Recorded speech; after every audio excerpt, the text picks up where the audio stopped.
Muy buenas noches, gracias por acompañarnos una vez más en esta serie. En este capítulo vamos a estudiar la era de hielo según la Biblia.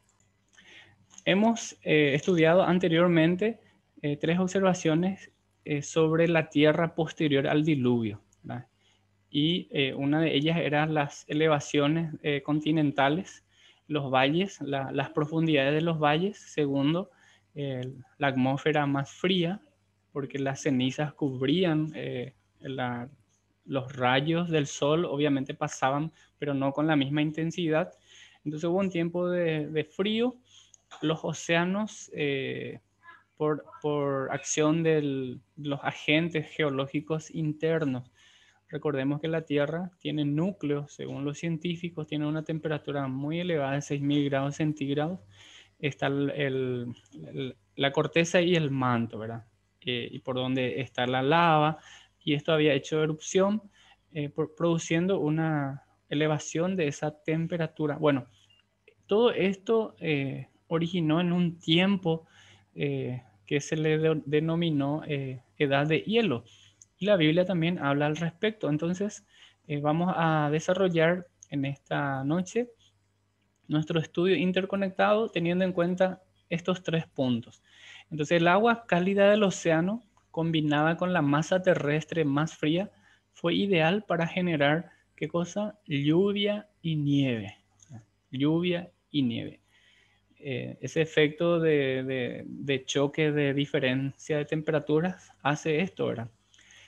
Cuando pensamos en una edad de hielo, algunos de nosotros nos imaginamos la Tierra como una gran bola de hielo donde las temperaturas están significativamente bajo cero todo el año. Sin embargo, esas condiciones no generaron lluvia o nieve. Para generar lluvia se necesitan aguas cálidas en evaporación, ¿verdad? Y eso es lo que nos muestra esta imagen, ¿verdad? Por un lado tenemos la temperatura fría, ¿verdad?, en la atmósfera, y sin embargo también la temperatura del agua que al evaporarse ocasiona ese enfriamiento y se condensa esa agua y cae eh, en forma de nieve, ¿verdad? Ok, perfecto. Y cae el agua en forma de lluvia o en forma de nieve. Durante este periodo hubo nevadas grandes y frecuentes en muchas áreas. Los periodos invernales eran más largos y fríos, y las estaciones cálidas eran más cortas y suaves. Muchas partes del norte y del sur experimentaron capas polares y glaciares mucho más grandes. De hecho, en muchas áreas la Tierra muestra hoy evidencias de una glaciación que, podemos observar en grandes bloques de hielo, ¿verdad? Un científico de la creación estima que esta edad de hielo duró unos aproximadamente 700 años. Estos 700 años serían el mismo periodo de tiempo que registra la Biblia en Génesis capítulos 10 y 11, entre las generaciones que van de Noé hasta Abraham. Y la pregunta, ¿hay algún registro bíblico de este periodo de tiempo? Vamos a ver si es que hay. Y la respuesta es sí, hay. El libro de Job se escribió durante este periodo. Job vivió en lo que ahora es el desierto de Arabia. Sin embargo, miren lo que Dios dijo, o sea, vamos a escuchar, mejor dicho, lo que Dios dijo al leer este capítulo 38, versos 29 y 30, ¿verdad? Lo que Dios dijo a Job sobre el hielo en esta área. Dice así la palabra de Dios y leo Job 38, 29 y 30. ¿Quién es la madre del hielo? ¿Quién da a luz la escarcha que viene del cielo? Pues el agua se convierte en hielo, duro como la roca, y la superficie del agua se congela. Qué interesante, ¿verdad? Recordemos que tenemos que asumir la palabra de Dios como autoridad, como verdad, y sobre esto, sobre esta base, nuestro aprendizaje. Y aquí vemos claramente de que describe esa era y menciona cómo se ha solidificado esa agua, ¿verdad? Congelándose la superficie del agua. ¿Cuándo hubo aguas congeladas en el desierto de Arabia? Es la pregunta. En este periodo posterior al diluvio, probablemente Dios estaba usando lo que Job podía ver para cuestionarlo. Actualmente, Egipto y el área alrededor del Mar Muerto son tierras desérticas. Solo hay arena, ¿verdad? Pero la Biblia nos dice que tras el diluvio había mucha lluvia e incluso nieve a bajas altitudes del Medio Oriente. Esta es la descripción bíblica del Mar Muerto y de Egipto en los tiempos de Abraham. La Biblia describe que la región tenía abundancia de agua, lo que significa que había abundante lluvia. Y cuando hay abundante lluvia, la tierra es fértil. En estos días se vino la lluvia, ¿verdad? Constante agua caída, gracias a Dios por la lluvia mansa. Felices las plantas del jardín y un par de días que no necesitamos regar, ¿verdad? Entonces, cuando llueve, la tierra es fértil, lo que la hacía perfecta para sembrar. ¿Qué dice Génesis 13:10? Dice así: Lot miró con detenimiento las fértiles llanuras del valle del Jordán en dirección a Zoar. Toda esa región tenía abundancia de agua, como el jardín del Señor o la hermosa tierra de Egipto. Esto ocurrió antes de que el Señor destruyera Sodoma y Gomorra. Ok, vamos a mencionar el siguiente punto: el clima inestable, el clima cambiante. Sin embargo, el clima no era estable por aquel entonces y siguió cambiando hasta convertirse en nuestro clima actual. De nuevo, sabemos esto porque cuando llegó el periodo del nieto de Abraham, Jacob, esas mismas áreas, incluyendo Egipto, ya no tenían abundancia de agua. Esto fue solo 2 generaciones después, pero el área había experimentado una gran sequía que duró años. Aquí tenemos la ilustración o imagen como apoyo. Ahora tenemos 175 años en este periodo de tiempo de Abraham, luego viene Isaac y después viene Jacob, ¿verdad? El nieto de Abraham. 147 años. Entonces, aproximadamente 300 años entre los periodos de Abraham e Isaac.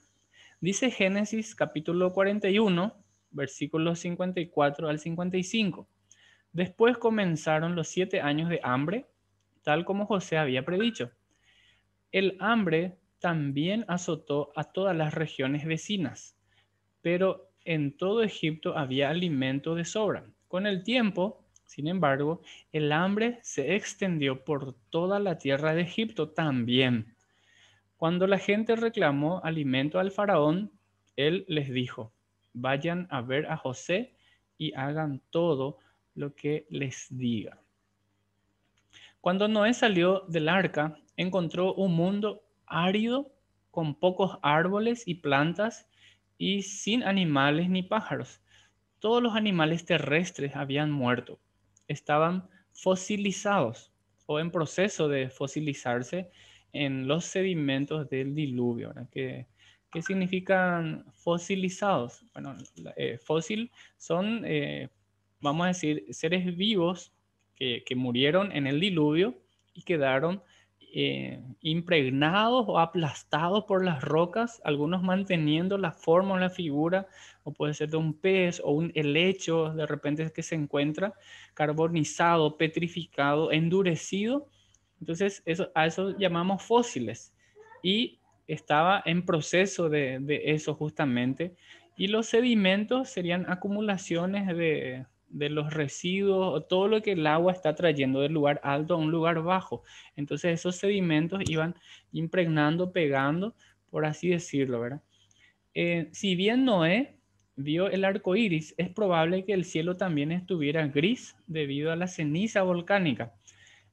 Este no era en absoluto el mundo que él conocía, pues experimentó numerosos terremotos mientras la Tierra seguía calmándose.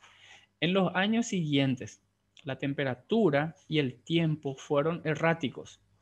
Conforme pasaron los años, la lluvia, las nevadas y el hielo se hicieron más severos al establecerse la edad de hielo. De forma importante, esto tuvo un gran impacto en el hombre y por supuesto en los animales. Este fue un momento único que no ha de repetirse jamás. Este es un ejemplo de la forma en la que los científicos creyentes y sinceros han tomado la palabra de Dios, usando los registros bíblicos. Han propuesto un relato de la historia del mundo que honra el relato bíblico y la evidencia física en la naturaleza sin rendirse a las visiones del mundo ni acomodar o reinterpretar la Biblia conforme a la cosmovisión pagana, ¿verdad? Y esto lo hemos estudiado anteriormente y esa debe ser la postura del creyente, ¿verdad? La Biblia es la verdad y es la palabra mayor, ¿verdad? La autoridad y es la que rige y es la que nos indica cómo ha ocurrido todo. Dios creó todas las cosas por medio de su palabra. Él dijo y fue hecho, ¿verdad? Hebreos 11:3 nos dice eso, ¿verdad? Por la fe entendemos haber sido constituido el universo por la palabra de Dios. De modo que todo lo que existe, todo lo que vemos, fue creado de lo que no se veía. Porque Dios hizo todo de la nada y usando su palabra. Y esa es la forma de entender, de creer y creemos la palabra de Dios. Hay personas que acomodan o reinterpretan. Nosotros debemos entender que la Biblia es la palabra de Dios. Y para ir cerrando esta lección número 5 sobre el diluvio universal, ¿viene realmente un juicio final o universal? Hoy en día, como en los tiempos de Noé, hay mucha gente que no cree, ¿verdad? Son incrédulos, que exista un juicio final o universal. Creen en el bien y el mal, o sea, creen que el bien y el mal irán uno junto al lado del otro para siempre. Eso es lo que plantea la cosmovisión pagana, ¿verdad? Pero la Biblia nos muestra que va a haber un fin, va a haber un juicio, va a haber un final. Porque si bien temporalmente eh, entendemos que hay el bien, pero también el mal, porque se introdujo eso en la caída, y esta es la visión bíblica, porque eso es lo que nosotros entendemos conforme a la palabra de Dios y el Espíritu Santo que nos ilumina para entender la palabra revelada, que antes de la caída existía solamente el bien, y eso era lo normal. Y ese es el propósito de Dios, ¿verdad? Pero se introdujo con la caída del mal y eso es anormal. Por lo tanto, con el juicio se va a determinar el mal para siempre, para ponerle fin, y el bien, lo que Dios ha planeado, planificado, es lo que va a prevalecer, porque el Señor cumplirá su propósito. Sin embargo, la cosmovisión pagana dice, no, esto va a ir de la mano, ¿verdad? El mal y el bien. Esto es infinito, ¿verdad? Esto es infinito que va a seguir, ¿verdad? Entonces, la Biblia enseña de manera clara que definitivamente llegará la hora del juicio. Ahora, ¿dónde encontramos eso? Por supuesto, en el libro de Apocalipsis, el último libro de la Biblia. La palabra Apocalipsis significa revelación y justamente nos muestra lo que va a acontecer. Interesante la ilustración de las cámaras fotográficas de antes, que tenía el rollo. El fotógrafo va a los eventos, captura las imágenes y luego lleva el rollo a una casa de fotografías donde hace la revelación de esas imágenes y finalmente entrega a las personas o muestra las imágenes revelando qué hay dentro de esos rollos. De la misma forma, el libro de Apocalipsis nos muestra lo que va a suceder y nos habla de un juicio, el juicio final. Los no creyentes serán juzgados en el gran trono blanco. Apocalipsis 20, versículos 11 al 15. Dice así: y vi un gran trono blanco, Juan, el que escribe, ¿verdad? Dice, y al que estaba sentado en él. La tierra y el cielo huyeron de su presencia, pero no encontraron ningún lugar donde esconderse. Vi a los muertos, tanto grandes como pequeños, de pie delante del trono de Dios. Los libros fueron abiertos, entre ellos el libro de la vida. Fíjense acá, subrayaba. A los muertos se les juzgó de acuerdo a las cosas que habían hecho, según lo que estaba escrito en los libros. El mar entregó sus muertos, y la muerte y la tumba también entregaron sus muertos. Y dice la frase siguiente: todos fueron juzgados según lo que habían hecho. Entonces la muerte y la tumba fueron lanzados al lago de fuego. Este lago de fuego es la segunda muerte. Y todo el que no tenía su nombre registrado en el libro de la vida fue lanzado al lago de fuego. Aquí hay algo importante que entender. Los que serán juzgados son los no creyentes, porque el que cree en Cristo Jesús, dice la Biblia, tiene la vida, pero el que rehúsa creer está condenado. Por lo tanto, serán juzgados aquellas personas que no creen en Jesús como su Salvador. Y es la segunda muerte. Y no hay escapatoria. Los cielos, la tierra huyeron de su presencia, pero no hay lugar donde esconderse. Y este día vendrá. El día y la hora obviamente no sabemos, no lo indica, pero sí dice claramente que va a ocurrir. Jesús, él dijo, vendré otra vez. Él va a volver. Y aquí yo vengo pronto, dice la Biblia en Apocalipsis, ¿verdad? Y mi galardón conmigo, para recompensar a cada uno según sea su obra.